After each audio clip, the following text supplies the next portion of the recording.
buruk pasti akan berpengaruh terhadap kegiatan produksi penambangan baik mineralan batu bara. Tapi kalau kita lihat di tahun ini, akhir tahun ini, nampaknya realisasi produksi sudah hampir tercapai ya, hampir tercapai dan bahkan sedikit melebihi dari target. Jadi meskipun cuaca masih menjadi kendala, tapi overall dari hasil realisasi produksi tahun ini nampaknya terpenuhi. Jadi namun cuaca tentu berpengaruh sehingga perusahaan-perusahaan tidak bisa memaksimalkan. Jadi kalau kondisinya lebih baik, tentu saja tingkat produksi di 2022 akan lebih baik. Nah, di 2023 pemerintah kabarnya akan menargetkan rencana produksi yang lebih tinggi dibanding 2022.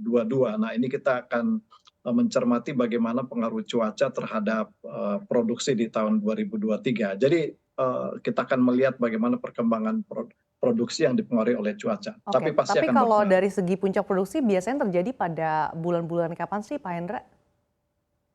Di awal tahun ya, Mhm. biasanya kita lihat di 2018 atau 2019 ya Pak Gilbert ya, yang ada banjir besar di Kalimantan Selatan yang hampir semua tambang itu tertutup ya, kebanjiran, dan juga sebagian Kalimantan Timur itu terjadi di bulan Januari kalau nggak salah, Januari Februari di 2019 yang lalu. Dan itu siklus banjir yang kabarnya 100 tahun sekali. Jadi tahun depan memang menurut BMKG juga fenomena La Nina masih akan ada dan diperkirakan curah hujan tinggi, namun menurut saya tidak se ekstrim waktu kejadian di 2019 yang lalu. Oke, saya kan minta pendapatnya kepada Pak Gilbert. Kalau tadi Pak Hendra mengatakan sebetulnya realisasi produksi ini sudah hampir mencapai target, tapi tentu saja ini akan mengganggu atau tidak bisa maksimalkan. Kalau dari pandangan Pak Gilbert, sejauh ini seperti apa sih dampak cuaca ekstrim bagi produksi batu bara khususnya, dan apakah sejauh ini sudah mengganggu jalur distribusi? Ya, iya, saya sepakat dengan Pak Hendra karena targetnya kalau nggak salah 663, 664 juta ya tahun ini.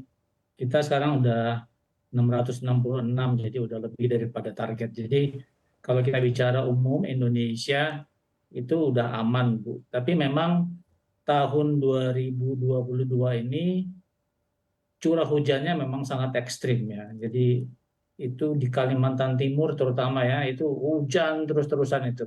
Nggak bisa diprediksi ya.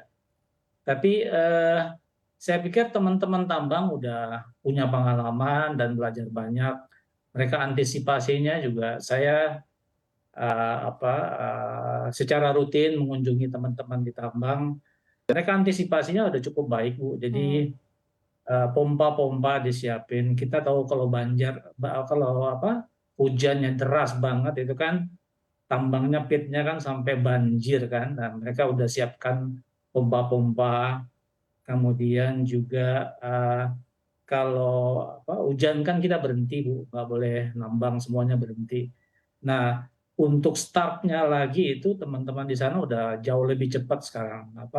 Gradernya dipersiapkan semenjak awal, kemudian jalannya juga sudah didesain sedemikian rupa sehingga kalau hujan tidak terlalu lama lah untuk kembali. Kan dulu kita kalau hujan itu bisa 3-4 jam baru bisa kembali bekerja setelah berhenti ya. Mhm. Sekarang saya lihat teman-teman ada yang kurang dari 1 jam, ada yang 1-2 jam, jauh lebih cepat, Bu. Jadi saya pikir Tapi Pak Gilbert, teman-teman kalau tidak ada ya, antisipasi-antisipasi yang dilakukan, sebetulnya ini bisa seberapa besar sih dapat mempengaruhi produksi batu bara kalau kita juga berkaca pada tahun-tahun sebelumnya yang terjadi cuaca ekstrim? ya pengaruh pasti pengaruh, Bu. Karena itu sekitar 20-30% lebih tinggi curah hujan 2022 ini dibanding tahun sebelumnya gitu.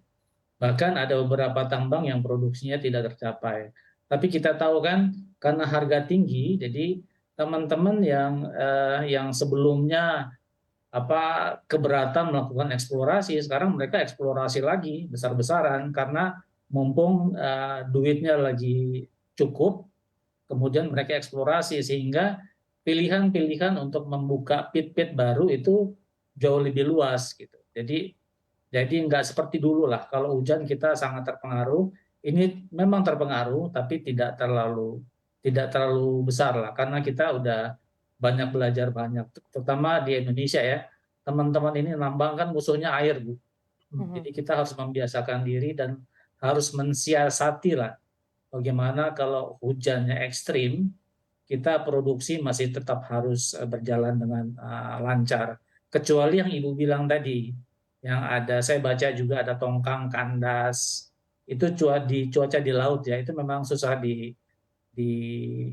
diantisipasi lah. Bagaimanapun itu di luar kemampuan kita yang nambang. Tapi kalau dari aspek tambang, teman-teman udah cukup siap lah Oke. dengan kondisi curah hujan yang cukup tinggi.